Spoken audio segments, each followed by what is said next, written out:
Good evening. Congratulations to the Heart Mountain Wyoming Foundation on the grand opening of your new Interpretive Learning Center. I know that several old friends are in attendance today, Senators Daniel Inouye and Alan Simpson, Secretary Norm Mineta, and Doug Nelson, just to mention a few. And I regret that I am unable to join you all in person to celebrate the dedication of this world-class facility, where future generations will learn crucial lessons from the mistakes of the past. I offer a special word of greeting to those of you who were confined at Heart Mountain during the war and have made the trip back to Wyoming for today's important event. For you former internees, it must surely be a bittersweet day as you remember with sadness what you and your parents endured and yet look forward with hope at what new generations will now be able to learn from your experiences. I'm proud and fortunate to call myself an early friend of the movement to seek justice for Japanese Americans who were wrongfully uprooted and imprisoned by their government during wartime on account of their ethnic background.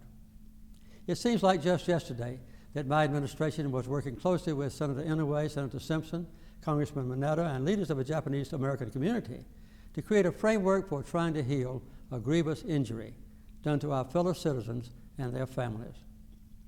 In 1978, we took a first step when I signed a bill to provide equitable retirement benefits for Japanese American internees who became federal employees following the war. 2 years later, in 1980, we took a far more momentous step towards justice when we created the United States Commission on Wartime Relocation and Internment of Civilians.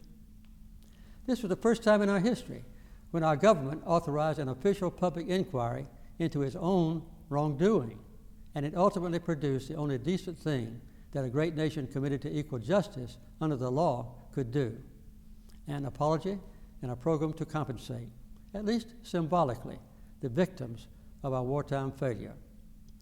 I look back on the creation of the Commission as one of the most meaningful and important accomplishments of my presidency. Redress was an historical step toward true justice, but the work of remembering and educating must continue. I'm certain the Heart Mountain Interpretive Learning Center will play a leadership role in that work. The story of the internment of Japanese Americans is not just a tragic and too often overlooked chapter in our nation's history. It's also a story that offers vital lessons to us and our children and our grandchildren about how to strike the right balance between our national security and our freedoms, and about how to avoid stereotyping and scapegoating Americans on the basis of their racial, ethnic, or religious backgrounds. Too few Americans knew in the 1940s that the mass exclusion and internment of more than 110,000 people of Japanese ancestry was unjustified. I'm proud that as president, I had the opportunity several decades later to help launch a process that produced an official acknowledgement that internment was a terrible mistake. Now, several more decades have passed, and I'm encouraged that groups like the Heart Mountain Wyoming Foundation have taken up the challenge to continue this crucial work of education, memory, and feeling. I expect that the Interpretive Learning Center at Heart Mountain will play an influential role in our ongoing national discussion about civil liberties and racial justice for years to come. Thank you very much.